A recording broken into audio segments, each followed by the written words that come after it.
Pangarap ng bawat babae na makita ang sarili sa salamin na nakasuot ng wedding gown, maglakad sa aisle na napapaligiran ng mga bulaklak, ikasal sa minamahal at mabuhay ng magkasama. Madalas, ito rin ang bagay na inaabangan ng mga taong nakapaligid sa atin.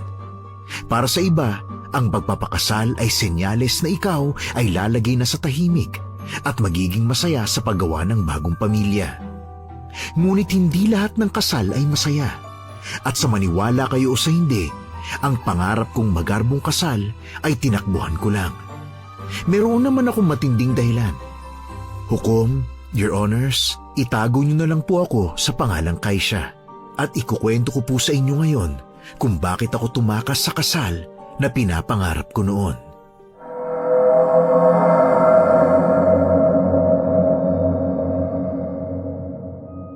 Uy, Kaisha, sigurado ka bang okay lang kay tita na dun muna ako sa inyo?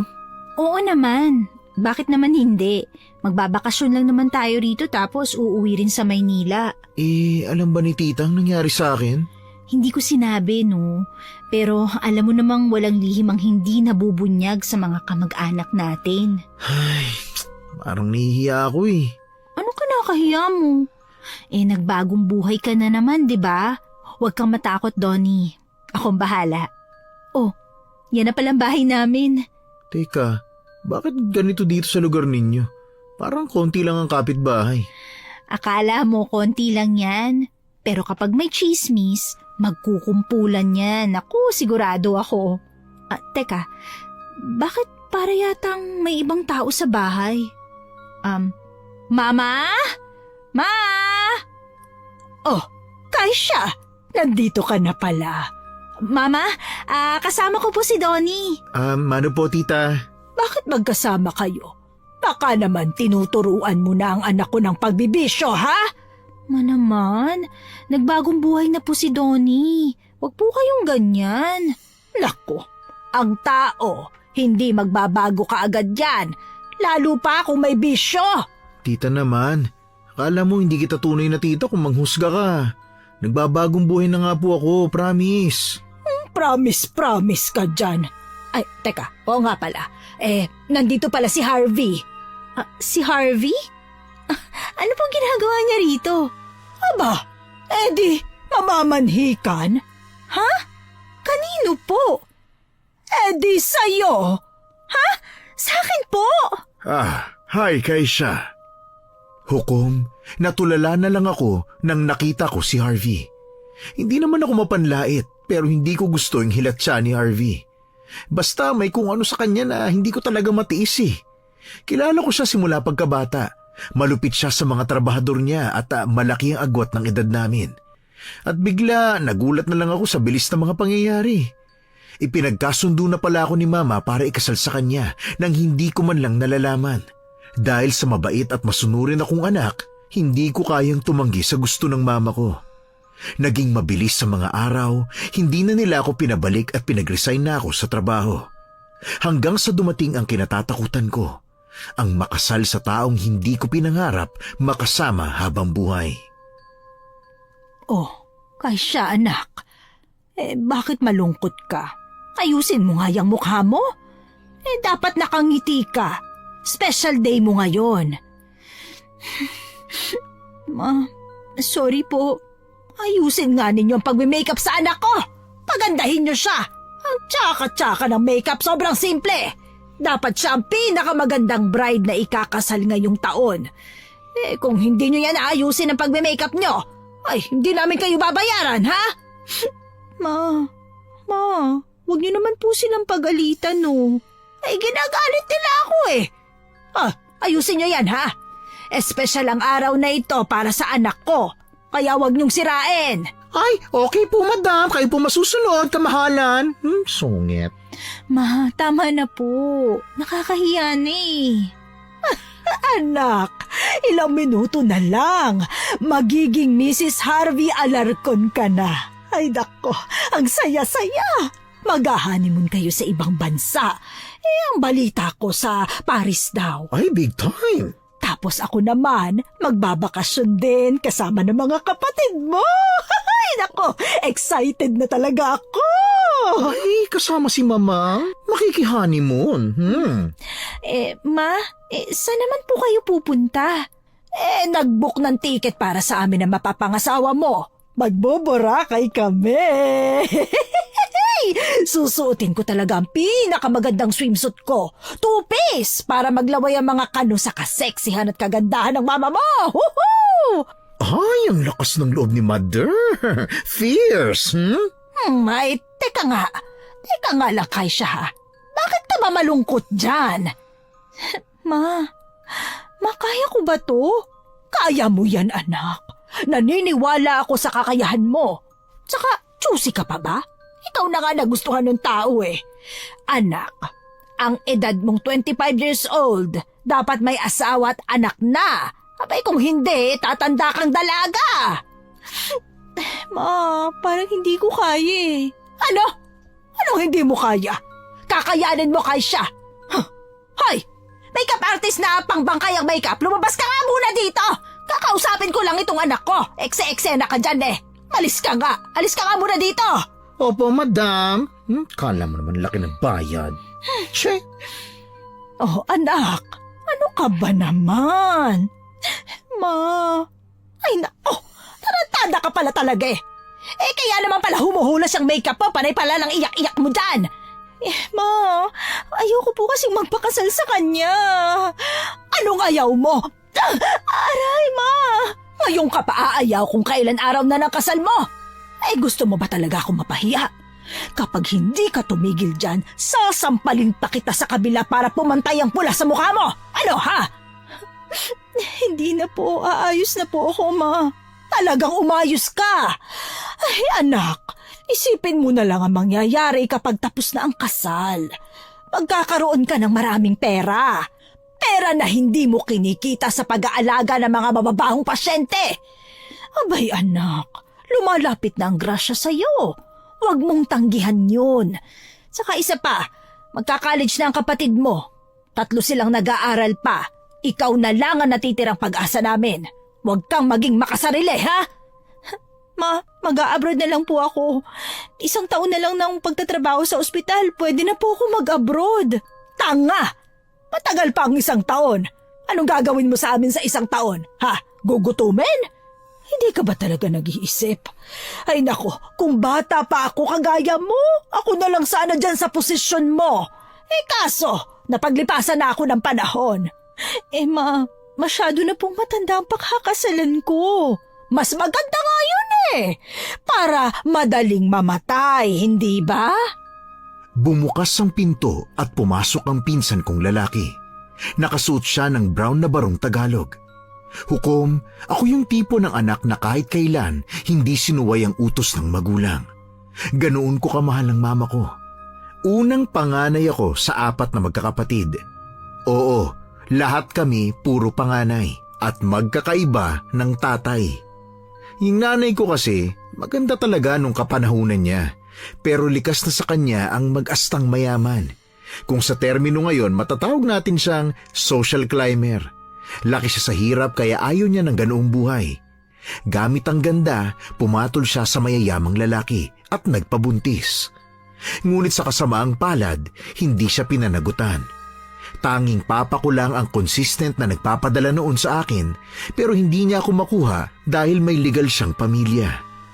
Ngayon, gusto akong ipakasal ni Mama sa mayamang eredero sa probinsya namin. Isa akong nursing aide sa Maynila. Pero dahil sa pinsan kong si Donnie, umuwi ako ng probinsya kasama siya. At pag uwi ko, nagulat na lang ako nang i-anunsyo ni Mama na ikakasal na ako.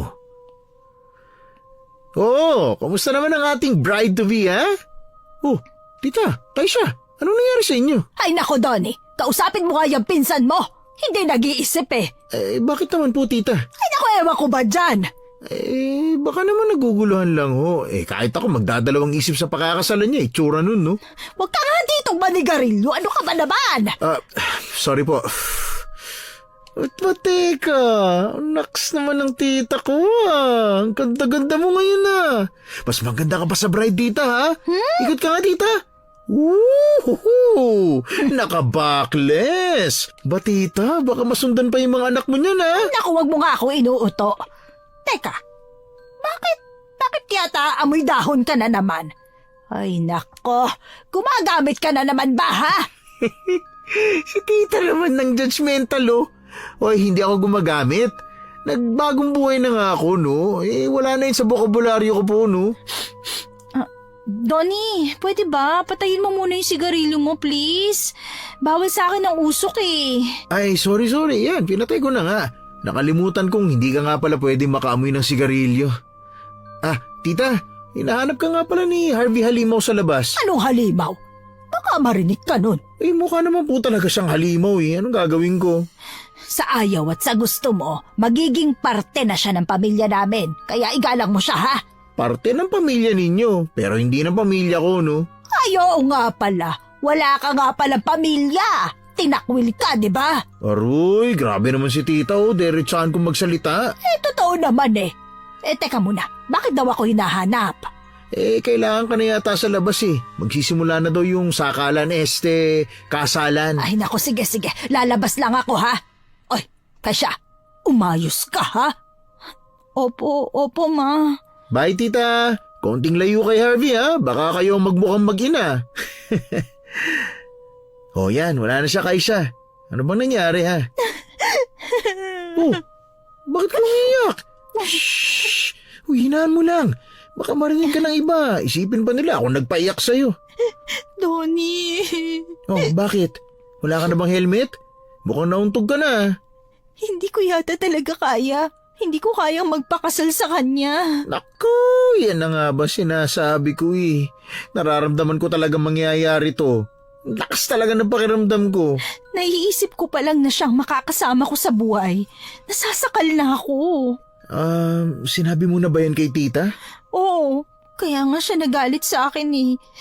Wala pang kasal pero nakaplano na silang pumunta sa Boracay. Nilibre sila ni Harvey. Ay, grabe. Ba talagang may pera, no? Nakakagawa ng paraan at maraming nasusuhulan. Buong buhay ko, palagi akong sumusunod kay mama at hindi ako nagrereklamo. Pero ito, ibang level na talaga to eh. Ano mo, seryoso, nakakaawa ka insan. Kahit ako, ayaw kitang makasal dun, no? Sa ilang araw kong pananatili rito, nakita kong ugali niya. Sobrang garapal, tapos ang yabang, sobrang hangin. Hindi kayo bagay, promise, hindi talaga. Kaya lang, ang sabi mo sa akin nun, okay lang sa'yo na ikasal, kaya wala na akong nagawa. Donnie, baka naman pwede mo akong tulungan ngayon. Ha? Anong tulong bang kailangan mo? Itakas mo ko dito. Ano? Tatakas ako. Tatakas ka? Ko lang narinig yan sa'yo ah. Susuway mo ng mama mo sa unang pagkakataon. Uy, Donnie, tutulungan mo ba ako? Kasi Kaisa, kapag tinulungan kita, ako naman malalagot kay tita niyan. Please, Donnie. Tulungan mo ko. Kahit ngayon lang, please. Sasha, alam mo rin namang hindi kita mahihindian eh. Nung lugmok ako, ikaw lang talagang tanging naniwala sa akin. Kaya sige, tutulungan na kita. Kailangan natin makaisip muna ng plano. Bago pa masira ang buhay ko, hiningi ko na ang tulong ni Donnie. Hindi ko talaga kayang magpakasal kay Harvey. Oo nga, may pera siya, heredero, maraming kabayo at may impluwensya. Pero hindi ko pa rin siya gusto. Kahit kailan, hindi ko na-imagine ang sarili kong magiging may bahay at magkakaroon ng anak kay Harvey. Isa pa, hindi naman kami magkasintahan, no? Napakayabang pa at napakasama ng ugali. Hukom, tatakas sana kami pero hindi kami makatsyempo. Maraming guard sa paligid at bantay sarado ako ni Harvey. Nawalan na ako ng pag-asa, lalo na nang pinapasok na ako sa kotse para pumunta sa venue. Garden wedding ang tema ng kasal namin. Anak, naku, masayang-masaya ako para sa'yo. Ang laki ng sakripisyo mo para sa pamilya natin. Ipinagmamalaki talaga kita, anak. Hoy, Kaisha! Po? Bakit naman nakatulala ka dyan? Wala po. Anak, huwag kang mag-isip ng kalokohan, ha? Huwag mong ipapahiya si mama, ha? Opo, Ma. Kaisha, naku, ano ka ba naman? Puro ka iyak. Nakakainis ka na ha. Puro ka arte. Gagawin ko naman po ang gusto mo, Mama eh. Hayaan niyo na lang po muna ako maging ganito. Ano ba naman kasing ikinalulungkot mo? Pagkatapos nito, magbubuhay reyna ka na. Maging praktikal ka, Kaisha. Opo, sige po, Ma. O siya, sige. Mauuna na ako sa iyo, ha? Kailangan kitang salubungin at ihahatid kita sa altar. Ay naku, ewan ko ba kung bakit meron pang hatid-hatid na ganyan? Hindi ka naman maliligaw. Oy, Kaisha, umayos ka, ha? Hindi na ako sumagot. Sinundan ko na lang siya ng tingin nung lumabas siya ng kotse.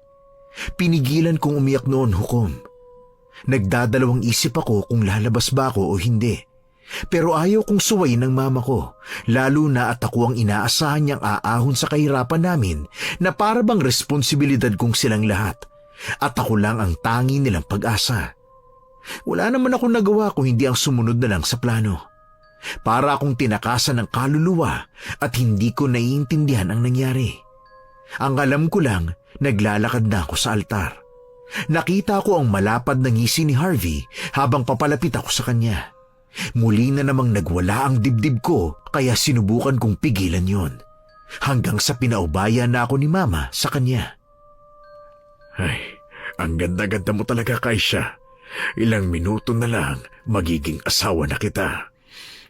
Huwag kang magpakasaya dahil kahit anong gawin mo, hindi kita magugustuhan. Ganon? Kahit ano pang sabihin mo, pagkatapos nito, magiging akin ka na at wala ka nang magagawa. Yan lang naman ang kaya mo eh. Bumili ng tao. Pero kahit kailan, hindi kita mamahalin. Aray, ano ba? Tawan mo nga ako. Nasasaktan ako, ano ba? Tanggalin mo yung kamay mo sa braso ko. Talagang masasaktan ka sa akin dahil ganyan ka. Humanda ka talaga kapag natapos ng seremonyas na to. Sa sinabing yun ni Harvey, nanlamig ang katawan ko. Hindi ko talaga gusto kapag siya na ang nagsasalita. Halata kasi sa boses at itsura niya na kaya niyang gawin ang lahat. Masunod lang ang gusto niya. Nagtatalo talaga ang isip ko kung tutuloy ba ako o hindi. Pero nalaman ko ang desisyon ko nang paulit-ulit akong tinanong ng nagkakasal kung tatanggapin ko ba si Harvey na maging kabiyak ko sa hirap at ginhawa. Napatingin ako sa kanya ng matagal. Hinanap ng mga mata ko si Tony. Sumenya siya sa akin na okay na. Na para bang sinasabi niya kung aayaw ako ay susuportahan niya. Kaisha, nakatingin ang mga tao. Sumagot ka na. Ha? Sabihin mo na I do nang matapos na tayo. Nananakit ng labi ko kakangiti.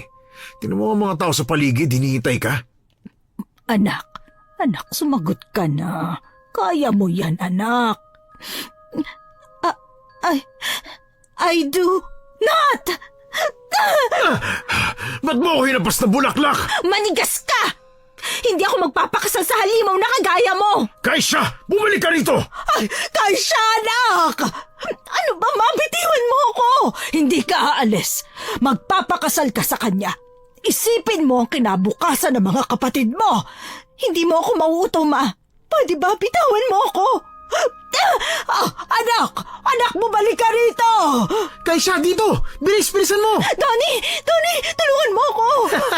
Ayos, ang exciting nito. Tumatakas na tayo sa kanila. Siguradong napahiya na matindi si Tita. Nako! Donnie, ibalik mo ang asawa ko! Si Harvey! Ulol! Hindi mo pa siya asawa, no? Manigas ka dyan, Harvey Halimaw! Let's go, Kaisha! Para kaming nasa telenovela nung mga panahong yun.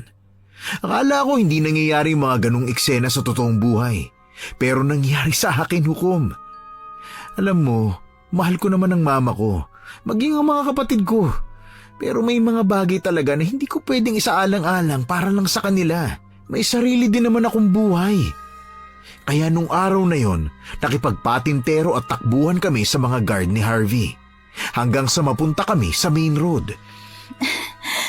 Donnie, anong gagawin natin? Kapag naabutan tayo ng mga gwardya ni Harvey, naku, patay tayo. Sandali, nag-iisip pa ako eh. Ayoko rin namang mahuli niya, no? At nakita mo ba yung mga gwardya niya na may mahahabang baril? Sure ball, dead ball tayo pag nahuli tayo ng mga yun, no? Teka, naririnig ko sila. Papalapit na sila, Donnie. Donnie, umisip ka ng paraan. Rico, huwag mo naman ako sakalin. Tumakbo na lang muna tayo ulit. Itapon mo na yung belo mo, bilis. Oh, malapit na sila. Ayoko mahuli, Donnie. Papatayin nila tayo. Sandali ah. May itim na kotse papalapit. Paparahin ko. Sana pasakayin tayo. Tutulong ako sa'yo. Para! Sir, para! Huminto ka, pakiusap, tulungan mo kami! Tulong, please! Please, tulong! Ayan. Tumigil siya! Tulong, please, sir! Please, tulungan mo kami! Bakit? Anong problema? Naku, sir, may gustong pumatay sa amin eh. Tulungan mo naman kami, please. Sige na. Hoy! Kayong dalawa! Tumigil kayo! Naku, nandiyan na siya, Donnie! Nandiyan na si Harvey! Sir, pakiusap, tulungan mo naman kami. Pasakayin mo naman kami kahit saan mo kami baba. Makalayo lang kami rito. Please, tulungan mo kami. Maawa ka na. Sige. Pasok. Salamat! Bago pa man makalapit sina Harvey at ang mga gwardya niya, nakapasok na kami sa loob ng kotse. Nahiya pa ako nun sa driver dahil sa kamamadali, tumakip sa mukha niya ang laylayan ng wedding gown ko. Kinabahan pa ako nun dahil kinalampag ni Harvey ang bintana. Nakatitig lang ang driver kay Harvey. Pero bago pa magtama ang paningin nila, pinaandar na niya ang kotse. Binilisan niya ang pagpapatakbo nun, kaya naman kahit habulin kami, ay hindi na kami naabutan. Yan, wala na yung humahabol sa atin. Sa wakas, nakatakas na tayo kay siya. Oy, boss, sir, bossing, maraming salamat ha, tinulungan mo kami. Maraming salamat sa'yo, Saan ko ba kayo ibababa? Ang totoo, hindi rin namin alam eh. Gumawa kayo ng isang desisyon na walang plano? Mga tao nga naman. Kasi madalian lang ang lahat. Naiwan ko pa nga yung mga gamit ko sa bahay namin eh. Runaway bride ka pala. Pasensya ka na talaga. Dinamay ka namin sa problema ko. Ayos lang. Donnie, ano na? Ano nang gagawin natin? Malay ko ba sa'yo? Kapag umuwi tayo ng Maynila, sigurado matutuntun nila tayo dun, no? Saan tayo pupunta nito? Alam mo, may impluwensya si Harvey. Sigurado akong gagawin niya ang lahat para lang mahanap tayo. Ginagamit niya ang yaman niya para makapanlamang ng kapwa. Kaya kinamumuhiin ko talaga siya. Gusto niyo bang sumama sa akin? Ha? Liblib ang lugar kung saan ako nakatira. Pwede kayong tumira pansamantala. Hindi na. Maraming salamat sa alok ha. Masyado ka na naming inabala eh. Kalabisan na kung tutulungan mo pa. Aisha, pumayag ka na lang. Ano ka ba? Nakakahiya sa kanya. Libreng sakay na nga tayo, di ba? Nagbigay na nga siya ng tulong, tinatanggihan mo pa. Donnie, nakakahiya na kasi. Ngayon ka pa mahihiya. Kanina pa natin siya iniistorbo, no? Samantalin na natin yung pagkakataon habang hindi pa natin alam kung saan pupunta, di ba? Sige. Payag kami sa alok mo. Maraming salamat ha. Good. Ako nga pala si Kaisha. Ito naman ang pinsan kong si Donnie. Ikaw, anong pangalan mo? Kyle. Kyle. Ang tipid naman niya magsalita, insan. Parang may bayad na pera kapag dinamihan niya yung pagsasalita eh. Huwag kang maingay, baka marinig ka. Tumingin ako nun sa rearview mirror para sana tingnan ang itsura ng driver. Sakto naman na nakatingin din siya kaya nagtama ang paningin namin. Maamo ang mukha niya. Maputi. Mukha namang mabait kaya pumayag na lang din ako sa alok niya. Hindi ko alam kung tama ba ang gagawin namin. Hindi namin siya kilala kaya may kaba sa dibdib ko. Nadagdagan pa yun nang nakarating kami sa lugar niya. Damang-dama ang awkward na katahimikan sa paligid. Malalago ang mga puno at hindi tumatagos ang haring araw sa paligid. Huminto ang kotse sa maganda at malaking mansyon. Mas malaki pa yun sa mansyon ni Harvey. Inaya niya kaming lumabas. Doon namin nakita ang naghihintay na matandang babae. Kumunot ang noo niya nang makita kami. Tapos ay tumingin siya sa lalaki. Insan, laki ng bahay niya oh. Mukhang mas mayaman pa siya kaysa kay Harvey, no? Oo nga, pero nakakatakot naman ang itsura. Tingnan mo, parang walang buhay. May kanyan talagang itsura ng bahay. Baka ancestral house nila yan, kaya ganyan. Sumunod kayo sa akin. Oo, sige, salamat. Sir Kyle, ang aga mo naman yatang umuwi. Sino yung mga kasama mo? Mukhang galing pa sa kasalan. Magandang araw po. Ako po si Kaisha. Ako naman po si Donnie. Tinulungan po kami ni Kyle. Totoo ba yan, Kyle? Bakit nagdala ka ng mga tao rito? Tao? Ano po bang madalas niyang dinadala? Halimaw? Shh, Donnie naman. Sorry, biro lang po. Ako nga pala si Shona, ang mayordoma sa mansyon. Maaari ko bang matanong kung anong ginagawa niyo rito? Mamaya mo na lang sila tanungin. Papasukin muna natin sila. Pasensya na. Halika, pumasok na muna tayo. Hukom, na-intimidate ako nun sa inasta ni Nanay Chona. Yung mga tingin niya, parang ayaw niyang nandoon kami. Gusto ko na nga sanang umalis, kaya lang wala namang kaming ibang mapupuntahan. Binigyan kami ni Nanay Chona ng mga pamalit para maging komportable ang aming mga suot at binigyan din kami ng kwarto. Magkatabi ang mga kwarto naming dalawa ni Donnie. Maganda ang bahay ni Kyle at halata mong mamahalin ang mga gamit na nasa loob. Matapos kong magbihis, pinatawag na kami para kumain. Napangangan na lang ako nang makita ang haba ng lamesa. Parang sakto yata sa 14 na katao ang tansya ko. Nandoon na sina Nanay Chona, Kyle at maging si Donnie. Tahimik lang kung kumain si Kyle. Samantalang si Donnie, lahat ng sinusubo, pinupuri muna bago kainin. Iha, nandyan ka na pala. Kumain ka na kasama nila. Bakit po ang daming pagkain? May okasyon po ba? Normal na pagkain lang yan dito, Iha. Maupo ka na. Kasha! Dito ka sa tabi ko! Dali! Tara! Ikaw po, Aling Chona, hindi ka po ba sasabay sa amin? Mamaya na ako. Tawagin niyo na lang akong Nay Chona. Sumabay ka na, Nay Chona. Pero... Ayokong ulitin pa ang sinabi ko. Oo, sige. Kung yun ang gusto mo, sir. Kakain na rin ako. Kumain na kayo, wag na kayo mahiya. Uy, Kaisha! Tikman mo to! Ang sasarap ng mga pagkain, no? Tinikman ko na nga yan lahat, eh. Masarap talaga! Uy, ano ba? Nakakahiya ka. Umayos ka nga ng pag-uugali mo. Bakit ba? Gusto kong kumain, eh. Tingnan mo yun, oh. Meron ba silang steak? Ooh! Bakit po ganyan ang steak? Parang madugo-dugo pa. Iha, ganyan talaga ang mga steak. Gusto kasi ni Kyle ang mga ganyang luto. Parang hilaw pa po eh. Kung ayaw mong kainin, marami pa namang iba dyan. Kung gusto mo, sasabihan ko ang tagaluto namin para maghanda ng ibang steak. Pinapakain na nga lang, nagre-reklamo ka pa. Nay Chona, huwag mo naman bastusin yung mga bisita ko. Pasensya na po kayo. Kung minsan direkta ako magsalita, hindi ko sinasadya. Naku, Nay Chona, okay lang po yun, no? Totoo naman yung sinasabi ninyo, eh. Uy, Donnie naman. Sorry, kumain ka na lang kasi. Pasensya na talaga. Sana ay wag mong mamasamain, Iha, ha? Wala po yun. Pasensya na rin po kung matanong ako. Hindi lang po kasi ako sanay kumain ng hilaw na pagkain. Nay Chona, ano bang tawag sa kanin na to? Bakit kulay itim? Yan ba? Mamahaling klase ng bigas yan. Maselan kasi si Sir Kyle pagdating sa mga pagkain kaya hindi pwede sa kanya ang normal na puting kanin. Sarap nga siya. Mas malasa kaysa sa puting bigas. Kaya lang kapag ganitong itim na kanin, parang pagkain ng mga engkanto eh. Baka hindi na po kami makabalik sa amin yan, ha?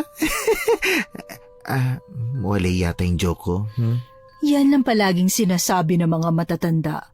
Pero ang hindi nila alam, ang mga ganitong kanin noong unang panahon ay hinahanda lamang sa mga maharlika, lalo na sa mga maharlikang Tsino. Wow, may pa-history pa po kayo, Nay Chona. Ngayon ko lang nalaman yan. Kung hindi nakakahiya sa inyo, Pwede bang malaman kung ano nangyari sa inyo?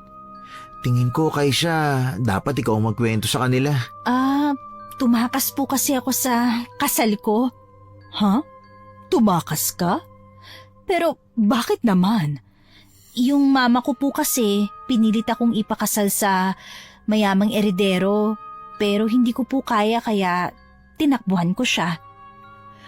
Iha, huwag mo sanang mamasamain pero hindi ba ang mga ganong klase ng tao dapat pinapakasalan?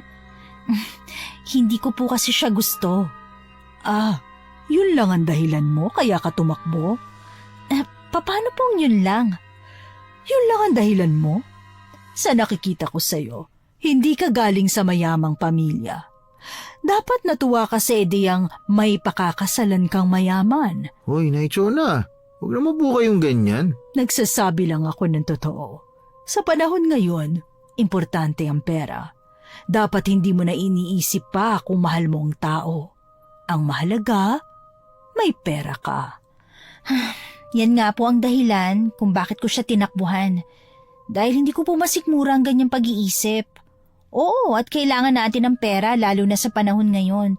Pero hindi ba mas kailangan natin ng kalayaan at malayang pagpapasya? Aanhin ko ang pera kung hindi ko naman siya mahal. Hindi ako mayayakap ng maraming pera sa gabi at balibaligtarin man natin ang mundo kahit pasabihing asawa ko siya, hindi ko naman pera ang pera niya. You're so overdramatic. Ano? Tapos na akong kumain. Naichona, ikaw nang bahala sa mga bisita natin, ha? Kahit ilang araw sila magstay, walang problema. Basta sabihin mo lang sa kanila ang rules ko sa mansyon. Magpapahinga lang ako. Sige, iho. Magpahinga ka na. Sandali lang po. Bakit sinabi mong overdramatic ako? Anong ibig mo sabihin doon? Uy, Kaisha, ikaw na nga makipagtalo, kumain ka na lang dyan. Bakit? Hindi ba? Hindi ako ganon. Sinasabi ko lang ang dahilan ko. Pwede ba? Huwag mong bilugin ang ulo ko. Pare-parehas lang ang pag-iisip ng mga babae, lalo na pagdating sa kayamanan. Hindi mo ako maloloko. Teka, ano sabi mo? Kyle, bumalik ka rito! Kaya siya, iha. Kumain ka na lang. Pabayaan mo na siya. Bakit ganun ang ugali nun?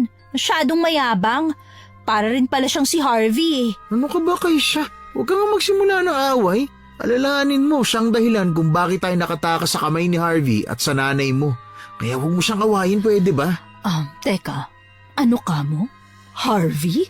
Opo, Naichona. Yun yung pangalan ng groom na sana papakasalan ni Kaisha. Bakit po? Kilala mo yon? Wala naman. May naalala lang ako. Siguro kapangalan niya lang.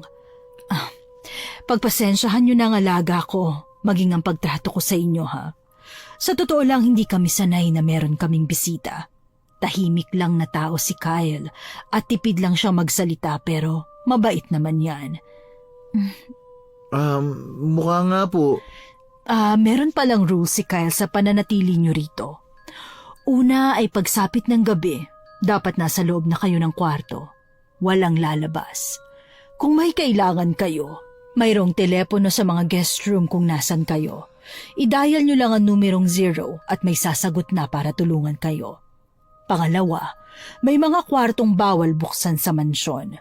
Bawal magpagala-gala. Pangatlo, huwag kayong lalabas ng bahay nang hindi nagpapaalam. Ha? Bakit naman po bawal yun? Para rin yun sa kaligtasan nyo. Pang-apat, huwag nyong pakikialaman ang kwarto ni Kyle. Importante sa kanya ang privacy. Sige po, Naichona. Tatandaan namin yan. Walang limitasyon sa pagkain. Kung anong nagustuhan nyo, kainin nyo lang. Yun no. Maraming salamat po. Magkakasundo tayo kung palagi lang kayong susunod sa patakaran. Mauna na ako sa inyo. Kapag kailangan nyo ng damit, tumawag lang kayo sa telepono, ha? Opo. Salamat po talaga. Matapos namin kumain, tumambay kami sa terrace malapit sa kwarto namin.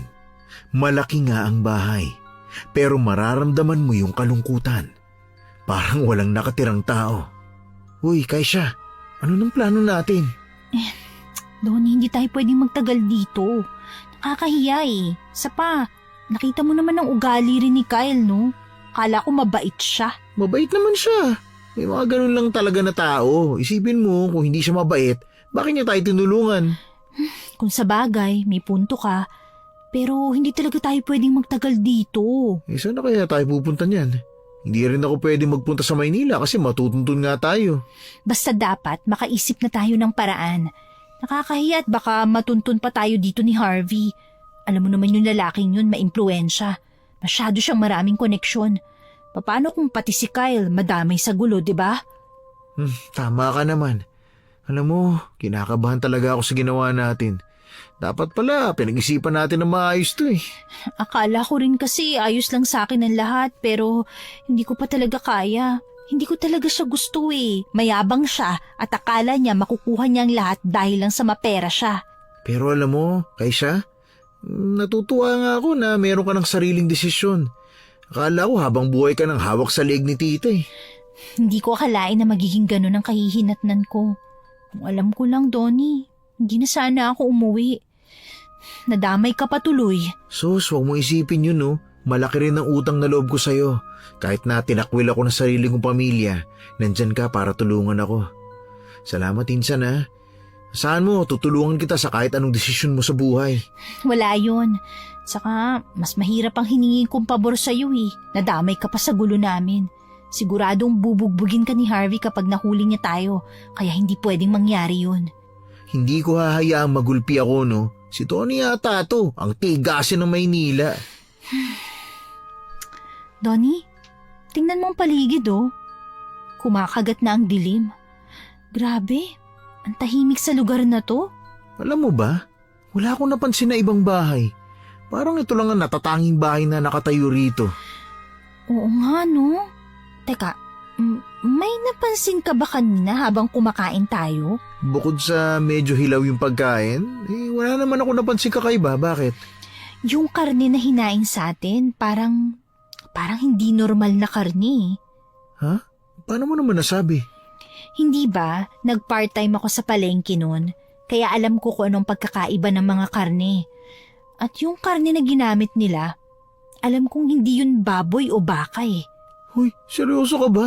Kumain pa naman ako ng napakarami. Pero teka, baka naman nagkakamali ka lang. Sana nga nagkamali lang ako. Wala nga ring lasang mga pagkain nila, no? Seryoso ka ba? Hindi mo ba nalasahan? Hindi. Alam mo naman ako kapag gutom na gutom. Kung minsan wala na akong pakialam sa lasa, basta malamnan lang yung sikmura ko. Basta, mag-ingat na lang tayo at maging mapagmasid. Kahit sabihin nating mabait sila, hindi pa rin natin sila ganun kakilala kaya dapat tayong mag-ingat. Tama ka rin naman. Sana nga karne lang yun ang hayop. Pero paano kung karne pala yun ng tao? Ako, di naman siguro. Wag naman po. Wag na nga tayo mag-isip ng ganyan. Teka, hindi ako makakatulog nito eh. Kailangan natin magpahinga. Teka, Donnie, sandali. Nakikita mo bang mga pulang ilaw sa banda ron? Saan? Ayun no, ang dami sa paligid. Ano kaya yung mga yun? Ay, kinikilabutan ako kay siya. Parang hindi yan mga normal na ilaw ah. Gumagalaw sila. Ha? Mga paniki kaya yan? Hindi bang sabi ang paniki kulay pula ang mga mata? Hindi. Parang ang laki ng mga mata niyan eh. Hindi kaya... Hindi ba't nasa patakaran na pagsapit ng gabi ay nasa loob na ng kwarto? Ay! Nanay Chona naman oh! Ginulat nyo kami. Kanina pa po ba kayo dyan sa likuran namin? Kararating ko lang. Lumayo na kayo dyan sa terrace. Isara nyo na yan. Umatras ka na kay siya. Ako na magsasara nito. Naichona, may nakita po kaming kakaibang mga ilaw sa paligid. May mga bagay na hindi maipapaliwanag ng siyensya o paniniwalaan ng ibang tao. Basta sumunod kayo sa patakaran. Ligtas kayo. Alam niyo po ba nakita namin? Alam niyo po ba yun? Bakit maraming ganun sa paligid? Gusto mo ba talagang malaman? Sige, sasabihin ko. Ang lugar na ito ay napapaligiran ng mga aswang. Ha? Aswang? Oo. Kaya kung ako sa inyo, sumunod kayo sa patakaran nang hindi kayo mapahamak. Bakit naman maraming aswang dito? Hindi ko rin alam. Siguro dahil liblib ang lugar na ito. Kaya kung gusto pa ninyong sikatan ng araw, sumunod na lang kayo sa mga patakaran at walang magiging problema. Naiintindihan niyo ba? Opo, Nanay Chona. Pumasok na kayo sa kanya-kanyang kwarto. Huwag na huwag kayong sisilip sa bintana o kahit buksan man lang.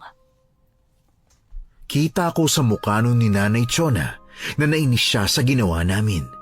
Kalulubog lang naman ang araw, kaya hindi kami kaagad pumasok sa kwarto. Isa pa, wala rin naman kaming ideya kung bakit bawal kaming lumabas sa gabi. Napamura nga ako sa isip nun dahil nakaligtas nga ako kay Harvey, hindi pa rin pala siguradong ligtas na talaga. Hindi man lang din sinabi ni Kyle na may ganun palang problema ang lugar nila. Kung alam ko lang, hindi na ako pumayag na dalhin niya dito. Ilang araw kaming nagtagal sa bahay ni Kyle. Minsan ko lang siyang makita sa loob at madalas ang nakakausap ko lang ay yung ibang mga katulong niya. Provided lahat ng kailangan namin, basta sumunod lang sa patakaran. Siguro tatanungin niyo kung bakit kami nagtagal. Natakot din kasi kami sa mga aswang na sinasabi ng mayordoma. Isa pa, wala silang driver. Si Kyle lang daw talaga ang lumalabas para bumili ng mga kailangan nila. Hindi naman namin siya matsyempohan. Huy, bakit ang lalim ng iniisip mo? Donnie, hanggang kailan tayo magtatagal dito? Gusto mo na bang umalis? Oo naman. Pero wala na tayong ibang mapupuntahan eh. Mabuti nga dito, libre tayo sa lahat ng kailangan natin. Pero may sarili rin akong buhay. Hindi ako pwedeng umasa dito. Kawawa rin si Mama. Naawa ka kay tita hindi nga siya naawa sa'yo, no? Kumusta na kaya sila? Malamang palagi kang minumura nun at gigil na gigil sa'yo. Hindi naman ganun si Mama. Sus! Huwag mo nang lokohin na sarili mo, no? Alam mo sa sarili mo na wala siyang pakialam sa'yo. Mas may pakialam pa siya sa pera. Nang gabing yun, Hukom, hindi pa rin namin natsyempohan si Kyle. Gusto ko sana siyang kausapin para makaalis na kami. Pero sa lawak ng bahay niya, hindi kami magkatagpo. Ayoko namang ipasabi pa kay Nay Chona dahil kada tatanungin ko siya tungkol kay Kyle, iniiba rin niya ang usapan.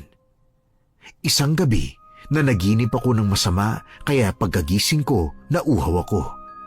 Agad akong tumawag sa telepono. Nakita ko sa orasan sa ibabaw ng lamesa, 2:00 na ng madaling araw. Walang sumasagot sa linya na hindi ko naman ipinagtaka dahil alanganing oras na. Baka tulog na rin sila. Kaya naman naisip ko na ako na lang ang lumabas.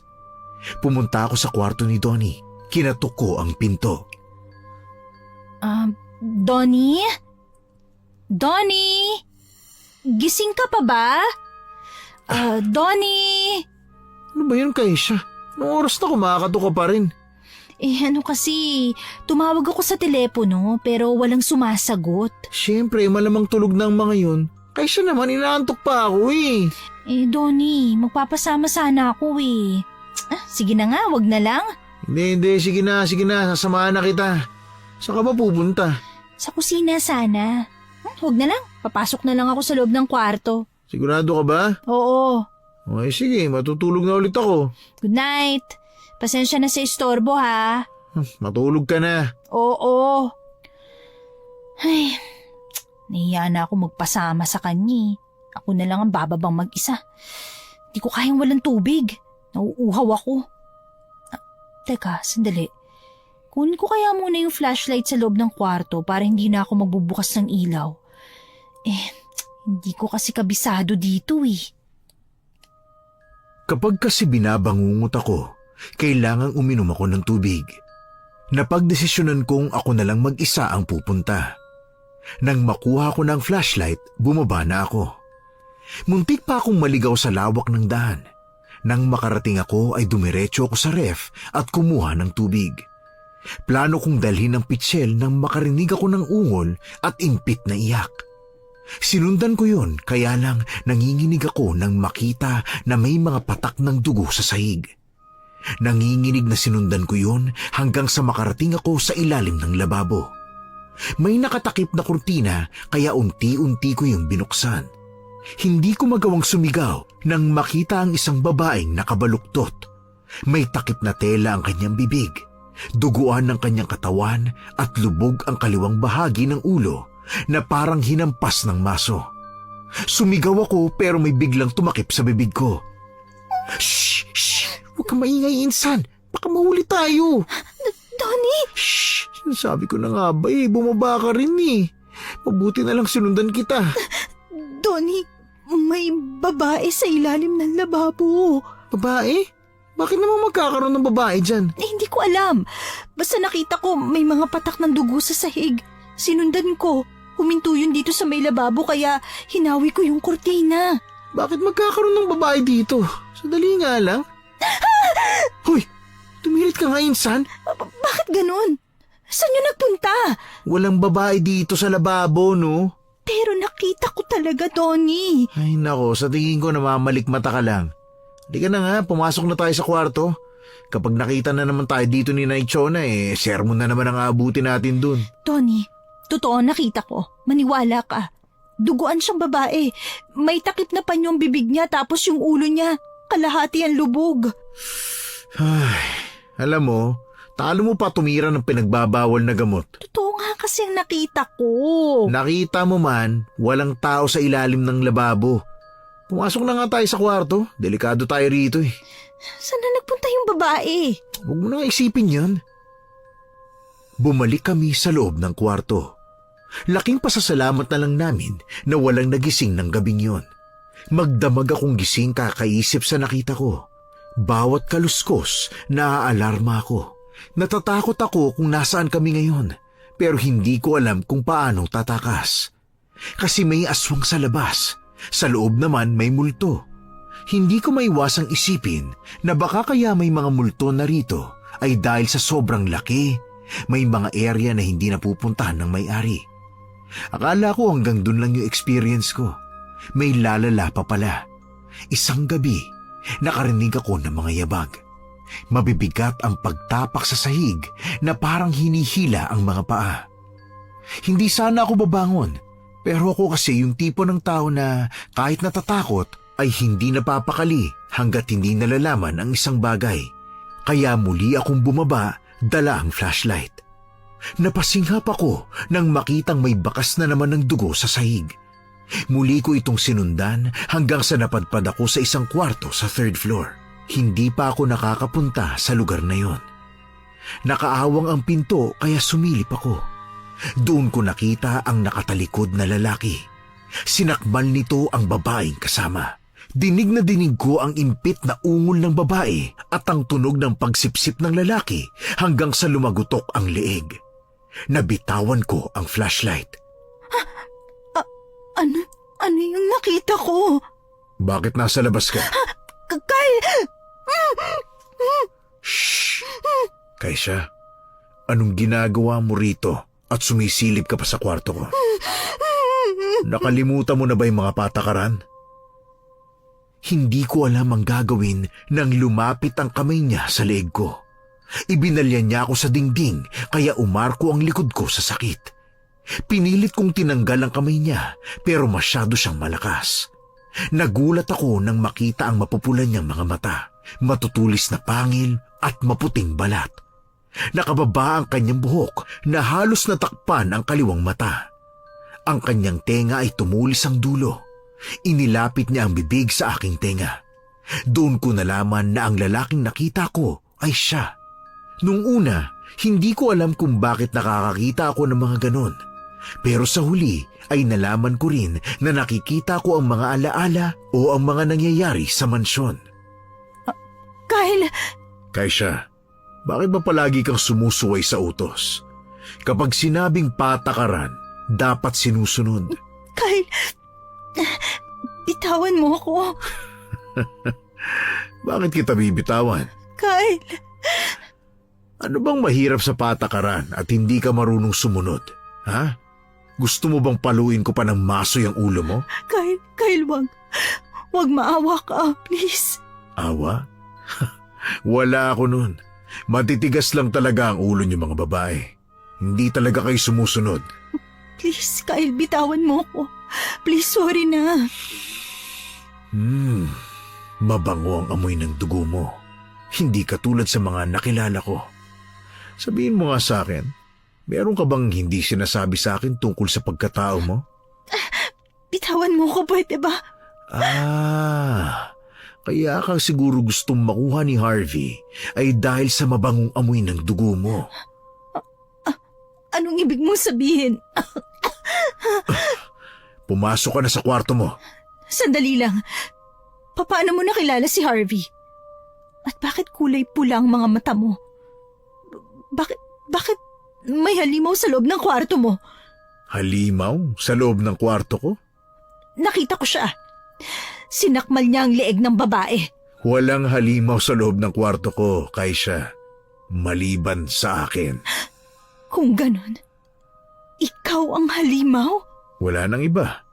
Kaya kung gusto mo pang mabuhay, pagbibigyan kita. Pumasok ka sa kwarto mo at huwag kang lalabas. Kung hindi, ikaw pati na ang pinsan mo ay papatayin ko. Sama mo, halimaw ka. Isa, Hintayin mo lang talaga na umaraw. Lalayasan kita. dalawa. Hindi ko na hinintay pang bumilang siya hanggang 3. Nakita ko sa mga mata niya ang kawalan ng emosyon. Para bang kaya niyang pumatay kung gugustuhin niya. Pumasok ako noon nang nanginginig. Niyakap ko ang sarili at sumuksok sa gilid ng kama. Hindi ko alam kung anong nangyayari, kung bakit paulit-ulit akong nakakakita ng mga vision sa hindi malamang dahilan, at kung bakit naging halimaw ang itsura ni Kyle sa paningin ko. Nang gabing yun, hindi ko alam kung paano ako nakatulog. Basta nagising na lang ako na parang sanggol na nakabaluktot. Paggising ko, pumunta ako agad sa kwarto ni Donnie. Donnie, gumising ka na. Oh, bakit na naman? Kailangan na nating umalis dito. Pangilang beses mo na yung sinabi. Sigurado ka na ba? Oo, umalis na tayo dito. Bilisan mo na. Ba't ka pa nagmamadali? Kailangan na talaga nating makaalis dito. Hindi na tayo ligtas. Teka, sandali lang ha.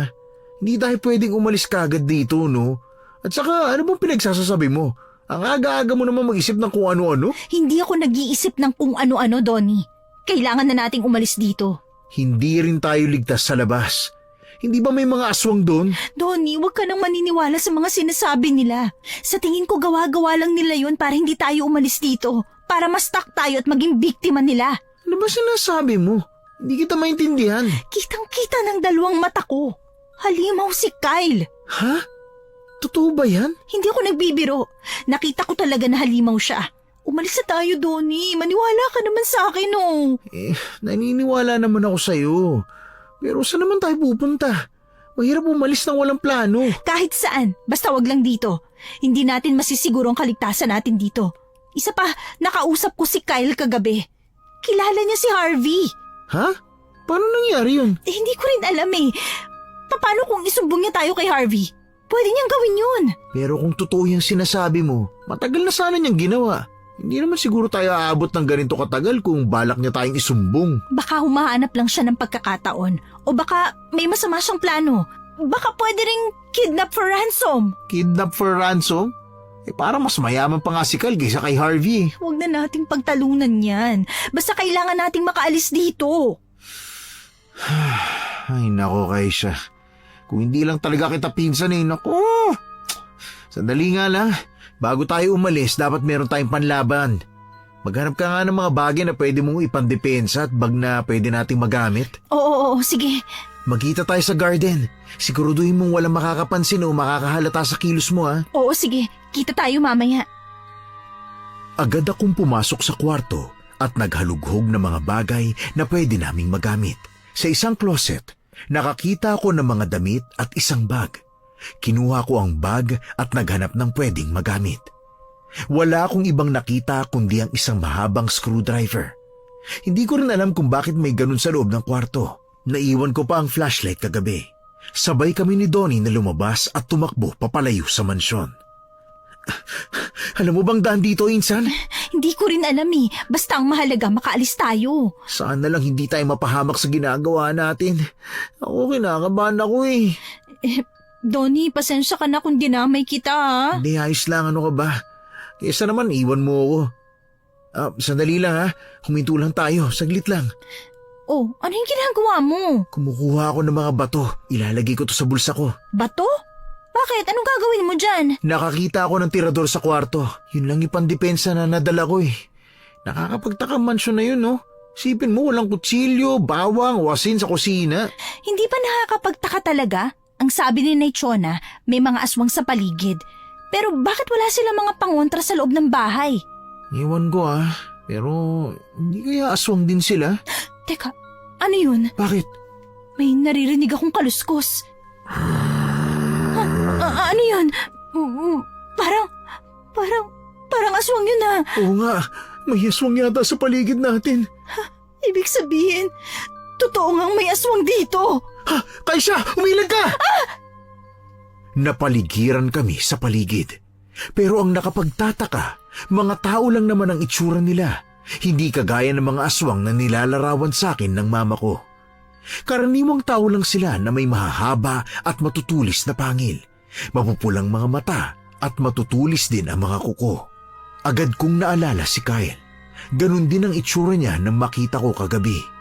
Doon ko lang napagtanto na aswang nga din siya. Sinugod kami ng mga aswang kaya nilabas ko ang mahabang screwdriver na nakuha ko kanina sa mansyon. Natatakot man pero nagawa kong lumaban at tumakas. Tinakbuhan namin sila samantalang si Donnie, tinirador sila isa-isa at pagkatapos ay tumakbo na rin. Kainis, kung gagawin natin, hindi sila natitinag Ano magagawa natin? Wala naman tayong panlaban sa mga aswang. Dito na yata tayo mamamatay, insan. Uy, huwag ka magsabi ng ganyan. Kakaiba yung mga aswang na yun, Mas gwapo pa nga kaysa sa akin, Parang nababakla na tuloy ako. Ay, pambihira ka. Tumigil ka nga. Papatayin ka na ng mga aswang. Yan pa rin ang iniisip mo. Kailangan nating makalayo para humingi na ng tulong. Walang bahay sa paligid walang mga tao, puro aswang lang. Paano tayo hihingi ng tulong? Pasensya ka na talaga. Ako ang dahilan kung bakit tayo nandito Napatakbo tuloy tayo sa gubat. Hayaan mo na. Tingnan mo, may kalsada ron, Doon tayo pumunta, baka sakaling may kotseng dumaan, makahingi tayo ng tulong. Nagpatuloy kami sa pagtakbo. May dumamba sa akin kaya napahiga ako. Gumulong ako para makalayo, pero hindi niya ako binitawan. Sinubukan itong sundukin ni Donnie, kaya lang pinagtulungan din siya ng dalawang aswang. Kinuha ko ang screwdriver, saka pinagsasaksak ang aswang na nasa ibabaw ko. Bago niya ako mabitawan, nagawa pa niyang kalmutin ako, kaya hinarang ko ang mga braso para hindi mapuruhan ang aking muka. Napasigaw ako ng malakas nang makitang nagdudugo ang likod ng braso ko. Nagkaroon din ako ng kaunting sugat sa pisngi. Napaiyak ako nang amoy-amoyin ako ng aswang na parabang hayok na hayok siya sa dugo ko. Napilitan kong itarak ang screwdriver sa leeg ng aswang para makabangon. Donnie! Tulungan mo ako, Kaisha! Oo, sandali lang. Kaya mo to, Kaisha. Huwag kang matakot. Layuan mong pinsan ko! Hindi natin sila kaya. Tumakbo ka na lang, iwan mo na ako! Hindi kita iiwan. Magkasama tayong aalis dito. Hinagis ng aswang ang screwdriver ko! Hinarap ako ng isang aswang. Sinubukan niya akong sampalin pero nakailag ako. Yun nga lang ay nahagip niya ang hawak kong screwdriver at tumilapon yun sa kung saan. Kahit ako ang nagbibigay ng lakas sa aming magpinsan na huwag sumuko, nakaramdam na rin ako ng kawalan ng pag-asa. Ano pang laban namin sa mga aswang na mas malalakas kaysa sa amin? Meron na rin naman kami mga sugat kaya hindi ko alam kung mabubuhay pa kami. Kakagatin na sana ako ng aswang kaya pumikit na lang ako nang may humila sa kanya. Sa sobrang kuryosidad ko, iminulat ko ang mga mata at nakita ko si Kyle na nakikipaglaban sa mga aswang. Napaupo ako sa lupa at umiyak. Hindi ko na malayan noon na nilapitan na pala ako ni Naichona. Kaisha, tumayo ka na dyan. Sumama ka sa akin. Naichona, bakit po kayo nandito? Kaisha, tinulungan tayo ni Kyle at ni Nanay Chona. Ang titigas talaga ng ulo ng mga henerasyon ngayon. Hindi ba't nasa rules natin na huwag kayong lalabas ng walang pahintulot? Sinasabi ko na nga ba, hindi kayo susunod. Pasensya na po kayo, Nay Chona. Hindi kami sasama sa inyo. Uy, ano ba? Tinutulungan na nga nila tayo Dahil aswang din si Kyle. Hindi ba, Naichona? Tama ako? Aray, bakit niyo po ako sinampal? Dahil matigas ang ulo mo. Ikaw na nga ang tinulungan, ganyan ka pa. Mabait ang alaga ko kahit aswang siya. Kung ako lang hindi na kita susundan dito pero nagpumilit siya kaya sumama na lang din ako. Tapos ganyan pala ang tingin mo sa alaga ko. Ang mga kagaya mo ang dahilan kung bakit lubog ang bansang ito. Ang lalim naman nun, Naichona.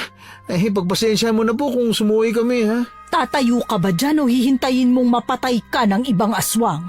Ano? Tumayo ka na kasi, Kaisha. Aminin na natin, hindi natin sila kaya. Mas mabuting humingi tayo ng tulong. Pasensya na po, Naichona. Matagal pa ba kayo dyan? Kailangan na nating umalis. Tumayo ka na, Kaisha. May sugat ka pa, kailangan natin niyang gamutin. Nandun ang kotse ni Kyle sa may kalsada. Bilisan na natin. Donnie, sama mo sila. Inalalayan ako ni Naichona para makarating sa kotse. Binuksan niya ang back door at doon kami pumesto, samantalang si Donnie ang magmamaneho. Napatapik ako sa kanya, inistart na niya ang makina habang hinihintay si Kyle na makapasok. Hindi ko rin alam kung anong nasa isip ni Donnie at doon sa pumesto. Hindi naman siya marunong mag-drive. Uy, Donnie! Bakit nandyan ka sa driver's seat? Kailangan na natin makaalis dito. Nakikipaglaban pa si Kyle. Marunong ka bang mag-drive, iho? Naglaro po ako ng video games dati. Ano? Sa tingin ko naman kaya ko naman po mag-drive, no? Sa tingin mo? Mamamatay tayo sa ginagawa mo, Donnie. Iba ang laro sa totoong buhay. Kaisha, walang mawawala kung susubukan ko. Buhay natin ang mawawala kung gagawin mo yan. Ay, Diyos ko, iligtas mo kami sa kamay ng batang ito. Grabe ka naman, Naichona. Sakit na na. Papalapit na si Kyle. Lumipat ka na ng pwesto, Donnie, dali. Oo, sige. Ay, ano yun? Bakit tayo umatras? Sorry, may nagalaw ako sa kotse. Donnie, paatras tayo. Pambihira ka naman, oh. Sa video games kasi pinipindot lang to ito kayang nasa baba. Baka itong gear kailangan kong imanayobra. Pambihira kang bata ka. Umaatras tayo. Apakan mo yung brake. Sige na, Donnie. Saan ba dito yung brake? Ito kaya? Lalo tayong bumibilis, iho. Ay, sorry. Ito yun siguro. Ay, ang sakit. Ano ba naman yan, Donnie? Yun na nga yung preno. Ang galing. Aray, bakit mo naman ako binatukan, Naichona? Natatawa ka pa talaga. Muntik na tayong mamatay. Itong batang to, naligtas nga sa aswang. Sa'yo naman pala magtatapos. Buhay pa naman tayo Pasensya na. Pinakabo mo ako dun ah. Sorry na nga. Ayan, parating na si Kyle. Ay salamat, makakaalis na rin tayo sa lugar na ito. Anong nangyari sa sasakyan? Bakit kayo matras? Ay naku Kyle, wag mo nang itanong. Umalis na lang tayo. Pinaandar na ni Kyle ang kotse pabalik sa bahay niya. Sinundan pa rin kami ng mga aswang. May bumagsak sa bubong ng kotse. Tumusok ang kuko nito sa bubong kaya malakas akong sumigaw. Ang ginawa ni Kyle, pinagewang-gewang niya ang kotse para malaglag ang aswang. Pero dahil nakatusok ang kuko nito sa kotse, hindi ito kagad nalaglag. Malakas na huminto si Kyle at yun ang dahilan para tumalsik ang aswang at gumulong sa harapan ng kotse. Mabilis namang pinaandar ni Kyle ang kotse kaya nasagasaan ito. Hindi na kami hinabol pa ng aswang. Sinulyapan ko ito. Nakatayo na lang siya sa kalsada at sinundan na lang kami ng tingin palayo. Ilang minuto lang ay narating na namin ang mansyon. Agad na kumuha si Naichona ng first aid kit para gamutin kami. Mabuti na lang talaga na abutan pa namin kayo. Kung hindi magiging pulutan kayo ng mga aswang na yan. Halika rito, gagamutin natin ang sugat mo. Hindi na po. Kaya ko pong gamutin ang sarili ko. Si Donnie na lang po ang tulungan nyo. Sigurado ka ba? Opo, kaya ko po ito. Sandali lang. Talaga bang aswang ka, Kyle? Hindi pala salita si Kyle kaya ako na lang ang sasagot. Pasensya na rin kayo kung hindi namin nasabi ang lahat. Oo, aswang siya. Pero hindi siya masama gaya ng iba. Naramdaman ko naman pong kakaiba siya.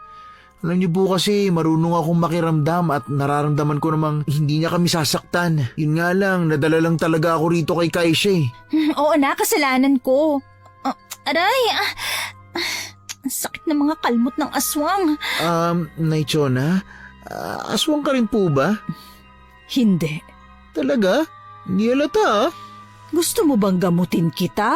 O ipalapa na lang kita kay Kyle? Uy, joke lang naman po. Ito naman, oh. Sorry na. Pero bakit po ganun? Kahit may araw nakakaatake ang mga aswang, hindi ba takot sila sa araw? Oh, bakit siya tumatawa? Kakainis ang tawa niya ah. Yan pa rin ang pinaniniwalaan ng mga kagaya mo. Tingin mo ba lahat ng aswang natatakot sa araw? Oo, lahat ng nilikha ng Diyos kinatatakutan ng mga kampo ng dilim, hindi ba? Ay, napaka-ignorante nyo talagang mga tao. May mga aswang na kaya ng harapin ang araw. Hindi na kami natatakot sa liwanag. Ha? Bakit? Bakit? Dahil lumalaganap na ang kadiliman, ang kaguluhan, pandemya at kawalan ng respeto sa isa't isa. Hindi ba't mga tao ang gumagawa nun? Nasasakop na kayo ng kadiliman. Kyle, wag mo na silang takutin. Iha, nagbabago ang panahon pati ang kanilang mga katawan. Isa pa, hindi lahat ng aswang ay masama. Maraming salamat sa inyo. Kahit nalilito pa rin ako kung kakampi ba kayo o kaaway. Kung hindi dahil sa inyo baka nalapa na kami ng mga aswang. Muna kayo magpasalamat. Meron pa tayong isang problema. Ano? Problema? Sigurado akong malapit na tayong matunton ni Harvey. Umamin ka nga sa akin, Kyle. Bakit mo kilala si Harvey? Sa tingin mo ba coincidence lang ang dahilan kaya kita nakilala? Anong ibig mo sabihin? Kayo ang magsisilbing bihag ko para mapatay siya. Ano? Bihag? Hindi ako agad nakapag-react nung mga oras na yon. Bigla na lang may malakas na pumalo sa ulo ko. Nahilo ako at natumba sa sahig. Nakita ko na lang na kinakaladkad nila ang pinsan ko palayo sa akin. Nang magising ako, nakatali na ako sa upuan. Sinulyapan ko ang paligid. Malawak at kulob ang kwarto. May mga kandila sa paligid. Nakaupo ako sa gitna at nang silipin ko ang paa kong nakatali, nakita ko rin ang mga kakaibang hugis sa paligid ko. Hindi na ito iba sa akin. Nakita ko na to sa bangungot ko nung nakaraan. Nakatali raw ako sa gitna at may papasok na aswang pero hindi ko nakita ang muka. Ngayon, alam ko na si Kyle yun. Nakangisi siya, kumuha siya ng upuan, pinwesto sa harapan ko at kalmado siyang umupo. Kyle, ano ba tong ginagawa mo? Nasaan si Donnie? Dinispatcha ko na siya. Ano? Walang iya ka. Uy, maraming salamat sa compliment ha. Bakit mo to ginagawa? Anong kasalanan ko sa'yo? Wala. Ano? May mga bagay na hindi na dapat tinatanong pa kay siya. Bakit ka lumalapit? Anong gagawin mo? Alam mo, sa dami kong biktima, ikaw pala siguro ang kakaiba. Lumayo ka sa akin. Lumayo ka! Tinanggal ko lang yung dugo sa pisngi mo. Kaya pala gusto kang kunin ni Harvey. Matamis at mabango ang dugo mo. Kasabot ka ni Harvey? Sinasabi ko na nga ba? Bakit pa ako nagpauto sa kagaya mo? Dahil desperado kang mabuhay. Ganun lang kasimple. At saka para lang sa kaalaman mo, hindi ako kakampi ni Harvey. Kung hindi kanya kakampi, ano kanya? Sabihin mo na! Alam mo, naging interesado ako sa buhay mo. Ako kasi yung tipo ng aswang na nambibiktima ng mga babaeng social climber. Social? Ano? Kaya ako napadpad sa lugar na yon ay dahil gusto kong pumatay ng mga babaeng gahaman sa pera. Galit kasi ako sa mga ganung tao eh. Pero ikaw, tinakasan mo ang pagkakataong maging mayaman. Kaya na-curious ako. Ang babaw ng dahilan mong pumatay. Kung sa bagay, mukha ka rin namang mababaw na aswang. Ang mga kagaya mong kinaiinisan ko. Sinasamantala niyong kahinaan ng mga babae. Wala kang pinagkaiba kay Harvey. Huwag mo kaming ikumpara. Hindi kami magkatulad ni Harvey. Oo, parehas kaming dangga. Pero hindi kami parehas ng prinsipyo sa buhay. May nalalaman ka pang prinsipyo. Ang tagal naman ng Prince Charming mo. Nainip na ako ha. Manigas ka. Walang darating. Diyan ka nagkakamali. Ang mga aswang na nakasagupa natin sa gubat, mga tapat na alagad ni Harvey yun. Kaya lang naman hindi natuntun kaagad ay dahil sa proteksyon ng mansyon. Akala ko ba hindi siya pala salita? Bakit ang daldal niya ngayon? Kakainis. Sa oras na maglaban kami, matatalo ko na siya. Ano naman ang kinalaman ko sa inyo? Bakit? Wala ka bang ideya kung bakit kanya gustong kunin? Gusto niya akong mapangasawa. Yun lang ang alam ko. Dahil kakaiba ang dugo mo kumpara sa iba. Yun ang dahilan kung bakit gusto niyang makuha ka. Ha? Paano kung naiba? Ano ba talaga nangyayari? Kyle! Sir Kyle! Pasok ka, Naichona. Nandyan na sila. Ako na ang magbabantay kay Kaisha. Mabuti naman. Teka, saan ka pupunta? Huwag mo akong iwan. Hindi mo pa ako sinasagot, Kyle.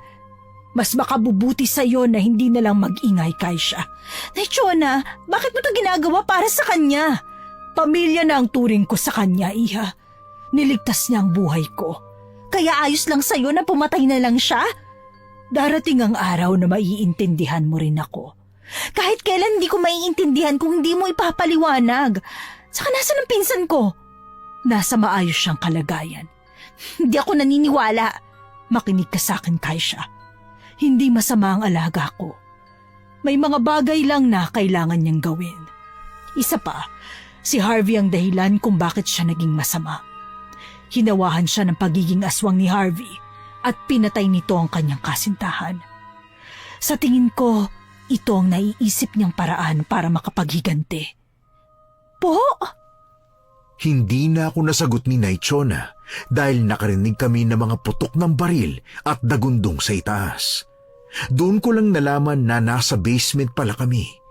Kaya naman pala madilim dito. Nakita kong may patalim na inilabas si Naichona. Akala ko papatayin niya ako kaya sumigaw ako ng sumigaw. Pero ginamit niya yun para tanggalin ang pagkakatali ko. Nagtatanong ang mga mata kong sumulyap sa kanya pero sinabihan niya lang ako na tumakbo na. Itinuro niya kung nasaan si Donnie. Hindi ko pa naintindihan noon kung bakit niya yung ginawa. Pero nang palabas na ako at aalis na sana, saka naman pumasok si Harvey. Hinagis niya papasok si Kyle. Kasama niya si Mama. Agad akong kinuha ni Naichona at nagtago kami sa cabinet bago pa tuluyan kaming makita. Ang cabinet na yon ay hindi madaling mahalata dahil sa kaparehas lang nito ang disenyo ng pader. Pinagmasdan lang namin sila sa maliliit na siwang. Wala ka pa rin kwenta, Kyle. Mahina ka pa rin gaya ng dati. Nasaan ang anak ko? Walang hiya ka! Ba, tumatawa ka pa talaga, ha? Kulang pa ba mga pasa at sugat mo, ha? Dadagdagan ko pa yan kung gusto mo. Nasaan ang anak ko? Sabihin mo na! Shh! Huwag kang maingay. Pakinggan mo lamang sila. May nakita ka bang ibang tao? Wala, hindi ba? Nasaan ang anak ko? Wisit ka! Harvey, kailangan nating mahanap ang anak ko! Nandito lang siya. Nararamdaman ko. Pinatay ko na siya. Ano? Hindi mo ba naaamoy yung dugo niya sa katawan ko? Walang iya ka! Ibalik mo ang anak ko! Kailangan ko siya! Siya ang aahon sa pamilya namin! Nakakatuwa ang mga magulang na kagaya mo. Ginagawang negosyo ang anak. Anong negosyo? Para lang din sa kapakanan niya ang naiisip ko. Bakit mo kinuha ang anak ko? Napakawalang iya mo! Huwag mo nang sayangin ang laway mo sa kanya. Ang malaga, makuha natin si Kaisha. Mamaya, kabilugan na ng buwan. Kailangan ko na siyang makuha. Teka, anong meron sa kabilugan ng buwan? Hindi mo ba alam kung anong gagawin niya sa anak mo, Engot? Bakit? Teka lang, ano bang gagawin mo kay Kaisha, ha, Harvey? Wala akong gagawin sa kanya. Matutuloy lang ang kasal. Yun naman pala eh. At saka, may pakialam ka ba sa anak mo? Ibinenta mo na nga siya sa akin, hindi ba? Ano nga binenta ang sinasabi mo? Tama na nga. Basta sa akin na si Kaisha. Ano man ang gawin ko sa kanya, wala ka ng pakialam. Ang sabi mo, dadagdagan mo pa ang binayad mo kapag natagpuan at natuloy ang kasal. Kulang ka pa na bayad sa akin eh. Tumatawa ka na naman, ha? Nakakatawa naman kasi talaga eh. Akala ko concerned ka sa anak mo. Yun pala, gagatasan mo lang yung mapapangasawa. Bakit ba tayo nag-aaksaya ng oras sa lalaking yan? Hanapin na lang natin si Kaisha. Nasaan si Kaisha? Hindi nun sumagot si Kyle.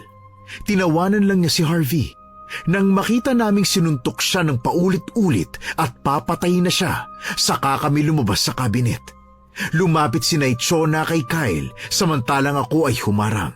Nang makita ako ni Mama, imbis na yakapin niya ako, ay sinampal niya ako at kinaladkad papunta sa kanya. Kaisa! Nandiyan ka lang pala! Pinahirapan mo pa kami! Wala ka talagang kwentang bata ka! Nasisiyahan ka bang nahihirapan kami para lang sa'yo, ha? Tama na po, Mama. Tignan mo ang gulong ginawa mo! Dahil sa katigasan ng ulo mo! Hindi ka talaga nag-iisip! Sa wakas, nahanap na rin kita, Kaisa. Saan ka ba nagsususuot at pinahirapan mo pa ako, ha? Tawan mo ko! Hindi ako sasama sa'yo! Kaisa! Ang layo na nilakbay namin para lang mapuntahan ka! Ma, ayoko magpakasal sa kanya. Hindi ko kaya. Huli na ang lahat. Iuwi kita at pakakasal tayong dalawa. Mama, ayoko talaga magpakasal. Maawa ka naman sa akin. Ano bang kinaayawan mo sa kanya? May pera naman siya at kayamanan. Kahit kailan talaga, sarili mo lang ang iniisip mo! Paano sarili ko ang iniisip? Lahat na sinakripisyo ko para sa pamilya natin na dapat ikaw ang may responsibilidad. Gusto ko lang maging malaya, Ma. Hindi ba pwede yun? Huwag mo nga akong aartehan. Binayaran ka na sa akin ni Harvey! Kaya wala ka ng kawala. Binayaran? Ano ako gamit? Basta mo na lang akong binenta? Ma, anak mo ko. Hindi kita totoong anak! Ano? Ay, nako. Dito ba kayo magdadrama talaga, ha? Halika na, Kaisa. Alis na tayo. Ma, anong ibig mo sabihin? Narinig mo naman yata. Hindi kita tunay na anak kaya bilang kapalit sa pagpapalaki ko sa'yo, may utang na loob ka sa akin. Wala kang magagawa. Hindi. Kung hindi mo ako anak, mas mabuti. Dahil wala kang karapatan sa akin. Anak ka man yan o hindi, wala kang magagawa. Sa ayaw at sa gusto mo, mapapasaakin ka! Ha! Kinaladkad ako ni Harvey palabas ng basement. Masyado siyang malakas kaya wala akong nagawa. Sinikmuraan niya ako. Yun ang dahilan kung bakit lalo akong nanghina. Pero bago pa man kami nakalayo, nakita kong sinugod siya ni Kyle. Muli silang naglaban. Walang gustong magpatalo. Inakay ako ni Mama palabas. Sa inis ko sa kanya, nagawa ko siyang itulak kaya hindi na siya nakasunod sa akin. Sakto namang dumating si Chona at hinila ako palabas. Nakita namin si Donnie. May hawak siyang buntot pagi. Nakita ko sa sahig na marami na siyang nasaktang mga aswang. Donnie! Ha? Insan! Mabuti naman at buhay ka ba? Saan ka pa pumunta at saan mo nakuha yung buntot pagi? Dinala ko ni Chona sa kwarto niya eh. Maraming mga pangontra dun. Chona, totoo po ba yun? Sa totoo lang, nung hindi pa aswang ang alaga ko, marami talaga akong pangontrang iniipon. Marami sa kwarto ko. Nasaan si Kyle? Nandun siya sa loob kasama si Harvey. Pakiusap, Donnie. Tulungan mo ang alaga ko.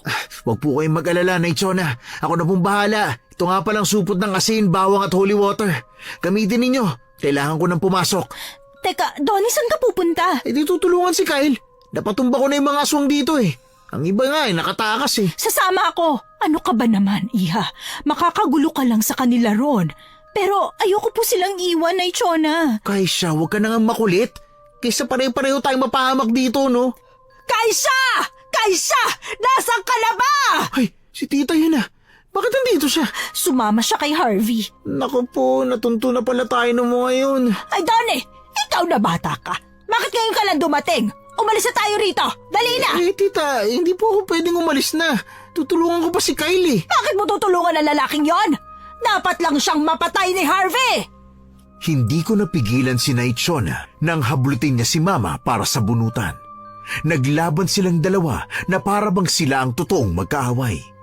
Inawat ko sila samantalang si Donnie ay pumunta na sa basement. Nag-alangan ako kung kanino ako sasama, pero sa huli ay iniwan ko sina Mama. Mas mahalaga sa akin ang kaligtasan ni Kyle. Hindi ko maintindihan pero kahit na pagsusungit lang ang ginawa niya sa akin, ay naawa ako sa kanya. Nakita namin ni Donnie na nakahandusin na naman siya sa sahig. Lumapit ako sa kanya para itayo siya. Akala ko malakas si Kyle pero nagmukha lang siyang punching bag kay Harvey. Hinataw ni Donnie si Harvey ng buntot pagi. Pero maliksi itong sumugod kay Donnie at sinikmurahan siya. Donnie! Huwag mo ko intindihin. Umalis na kayo ni Kyle dito. Sa tingin nyo, hahayaan ko kayong makaalis, ha? Walang ya ka, Harvey. Wala kang kasing sama. Talaga? Hindi ko naman tinatanggi yan eh. Ano bang kailangan mo? Bakit ako pang napili mo? Dahil may lahi ka ng sinaunang babaylan. Ang iyong ama ay anak ng dating babaylan. Kapag nasipsip ko ang dugo mo, siguradong magiging mas malakas ako. Ano?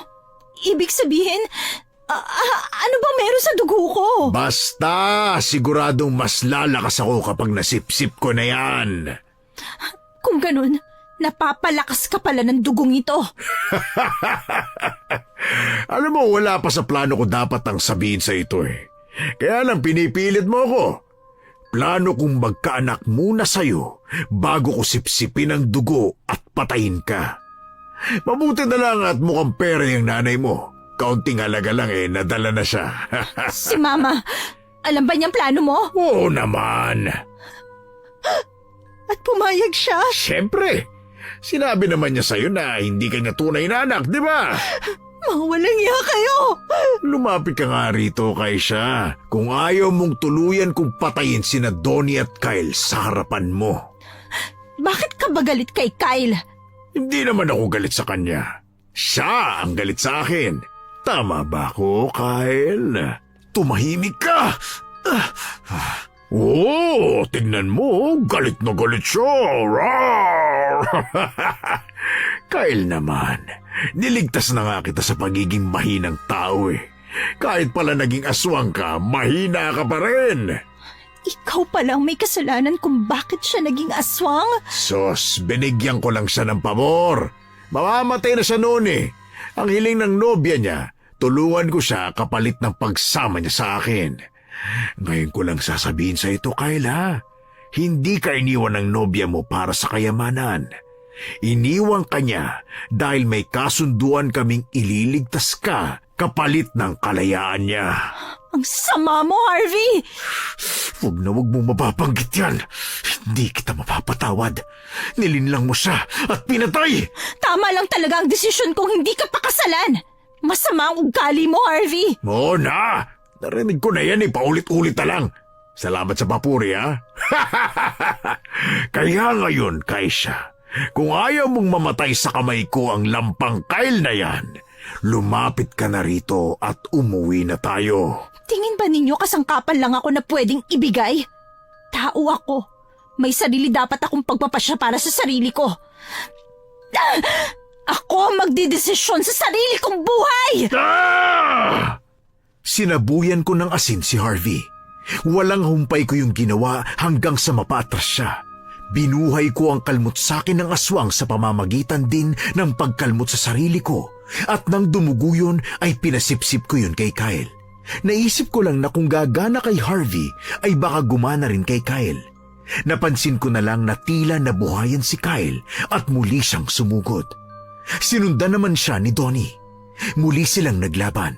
Dumating si Naichona at pinaghahagisan niya ng bawang si Harvey. Pinagtulungan namin siya hanggang siya ay nanghina. Hindi pa nakontento noon si Kyle. Dinukot niya ang dibdib ni Harvey saka inilabas ang puso nito. Nagulat ako sa nakita pero may kung ano sa loob ko na natuwa sa nangyari. Lalo na nang humandusay na sa sahig si Harvey at tuluyang naging abo. Napatingin kaming lahat kay Mama na huli nang dumating. Naabutan pa niyang naging abo ang lalaking ipapakasal niya sa akin. Wala siyang nagawa sa nangyari. Ay, nako, Harvey! Nako, hindi! Paano na ang kasal? Uy, si tita naman oh. Yan pa rin ang iniintindi. Maraming salamat sa inyong dalawa. Kami ang dapat magpasalamat sa iyo, Kyle. Kahit hindi ko alam kung bakit kailangan mo pa akong itali kanina. Ang totoo niyan nagtatalo sa isip ko kung papatayin kita o hindi. Napigilan lang ako ni Naichona. Kaya pasensya ka na. Naiintindihan ko naman. Ay, naku, Kaisha! Sinira mo ang pangarap ko! Ako, si tita talaga oh. Sadyang baliw na yata ang nanay mo, Iha. Oo nga, ano nangyari dyan? Paano na ang Boracay namin ang kapatid mo? Nako! Ma, seryoso ba kayo dyan? Muntik na po akong mamatay pero sarili niyo pa rin ang iniisip niyo. Total, sinabi niyo naman na hindi niyo ako anak. Magkalimutan na lang tayo. Ano? Hindi pwede! Huwag kang ganyan, anak. Alam ko mabait ka. Hindi mo kami iiwan, di ba? Nagawa ko na, Ma. Kaya kaya kong ituloy pa. Bastos kang bata ka! Huwag niyong sasaktan si Kaisha. Ay, huwag ka kang mangialam dito! Kung pera lang ang iniisip mo, ako nang bahala. Babayaran kita. Kapalit ng kalayaan ni Kaisha. Kyle? Sabihin mo lang kung magkano at ibibigay ko. Kahit magkano? Oo, pero ipangako mo lang na hindi mo na siya pakikialaman sa buhay niya. Hukom, nalaman ko na hindi pala ako tunay na anak ni Mama. Kaya naman pala sinusustentahan ako ng aking papa nung bata pa ako, ay anak niya ako sa ibang babae at pinaalaga niya kay Mama dahil namatay na raw ang tunay kong ina. Kaya naman pala ayos lang sa kanya na ipamigay ako sa ibang tao. Simula nung araw na yon, nakipagkasundo siya kay Kyle at nangakong hindi na kami guguluhin. Dahil sa kabaitan ni Kyle, pinatira pa rin niya kami sa mansyon hanggang sa makahanap ako ng trabaho sa Maynila. Naiwan si Donnie sa mansyon. Kinuha siya ni Kyle bilang trabahador. Mag-isa na lang akong bumalik sa Maynila. Nagkasundo rin kami ni Kyle na babayaran ko unti-unti ang binigay niya kay Mama. Pumayag naman siya. Isang araw, matapos ang duty ko, may nagsabi sa akin na may naghahanap daw sa akin na lalaki.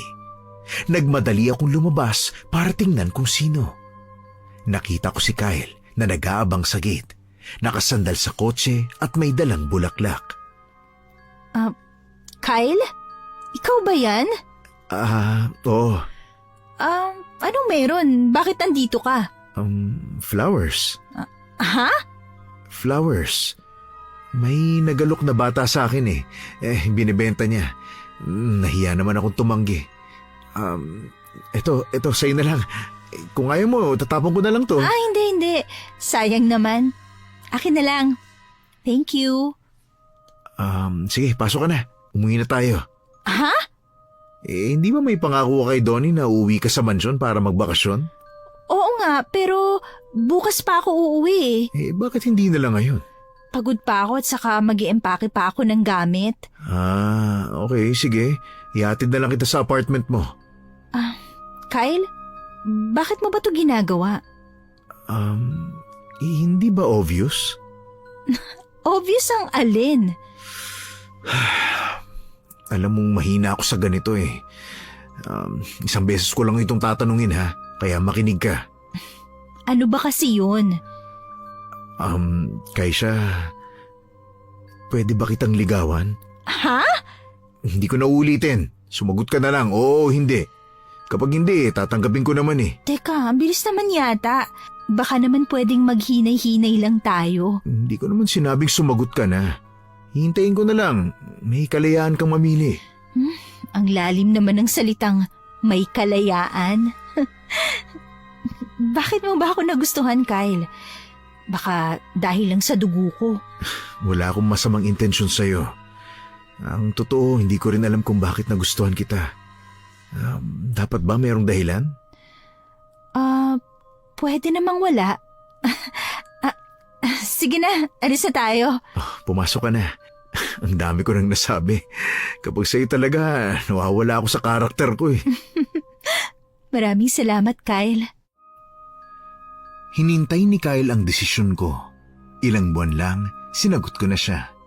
Napagdesisyonan naming tumira pa rin sa mansyon kasama sina Donnie at Naichona. Pagkaraan ng ilang taon, natuloy na rin ang pangarap kong pagpapakasal sa taong gusto ko. Hindi nga lang church wedding pero okay na. Akala ko talaga hindi ko na makikita ang kaligayahan.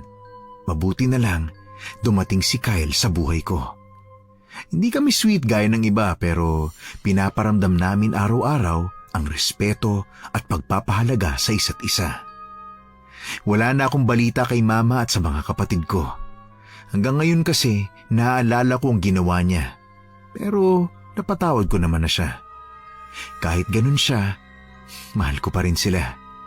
Hindi pa nga lang ako handa sa pagkikita namin. Hukom, Your Honors, umaasa po ako na sana ay mabasa ninyo ang aking kwento. Hanggang dito na lang po. God bless you and more power.